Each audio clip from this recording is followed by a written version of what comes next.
More on what we should be expecting. Stan Shamu joining us from IG in Melbourne. Stan, can I start with your opening call for the market today? Spies at the moment telling us we're looking at a negative start. Yeah, absolutely. We are currently calling the market down about 0.7% to 4,799. So that's obviously giving back some of yesterday's monster gain. Of course, we are looking at the resource names, and that should be a very interesting sector to look at today, because generally we've got energy stocks looking like they might be in for a good move higher on the back of a pop high in oil prices, of course led by those the rising tension in Egypt threatening supplies. So this might lift the likes of Woodside, Santos, Oil Search, but looking at the gold names, they might come off a little bit after a strong performance yesterday. Gold dropped to 1,242, so that should be quite negative for them. While iron ore was higher by about 2%, BHP's ADR is actually pointing to a 1.4% drop. So it's likely to be a lot of people just looking to get out of some of the profits they made yesterday. It was a pretty good day for the market.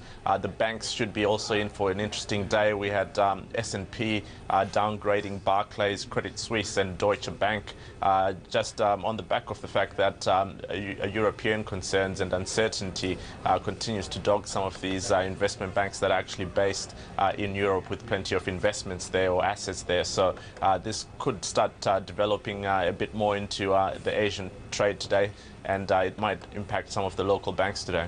Yeah, it sounds like it. Stan, I want to move on to Japan. We've got the Nikkei trading above that 14,000 mark, the dollar-yen pairing above 100. What should we be expecting from that region today?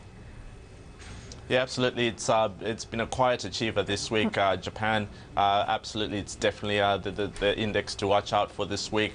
Of course, we've got the dollar-yen now trading at 100.64, headed towards that 101 level, where we feel that's the next level of resistance. But of course, with plenty of US dollar volatility on the way, particularly with unemployment claims. We've got the ISM non-manufacturing PMI later today as well. And of course, we've got a few Fed members on the wires. We had Dudley overnight, and we've got Powell this morning right around 8 a.m. So that should cause a little bit more volatility for the US dollar. And of course, for Japan as well, we've got Governor Kuroda on the wires tomorrow. So we generally see a lot of positioning from Japan when Kuroda is set to hit the wires. Of course, we've got the upper house election as well later this month, so I wouldn't be surprised to hear from Kuroda talking up the Japanese economy, and of course talking down the yen to try and make sure that the economic recovery stays on track. So it should be all up a positive speech by BOJ Governor Kuroda tomorrow, and that would probably support the Nikkei and of course help push the dollar-yen higher.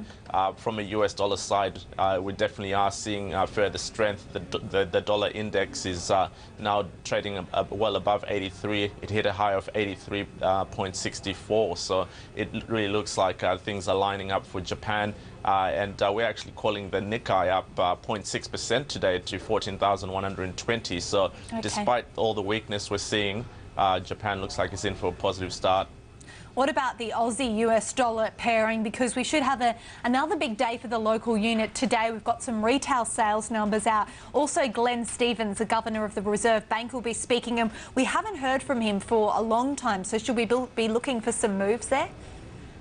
Yeah, absolutely. Of course, the Aussie dollar hasn't actually moved much since we got the rate decision yesterday. So it's quite sidelined, but still above that 91.2 level. So it looks like today is the day for the Aussie dollar. Of course, we've got retail sales, we've got trade balance. The retail sales are expected to be up 0.4%. So it's not much at all, but it's not like we're not expecting a fairly benign reading due to the subdued economic conditions. But of course, from Governor Glen Stevens' perspective, I think we're now expecting him to continue talking down the Aussie dollar. Of course, we had a few comments in yesterday's statement pertaining further Aussie dollar weakness, and we do feel it's now getting to a stage where we'll get a bit of jawboning to the extent that we were seeing in Japan as well, and that might drive the Aussie dollar lower today.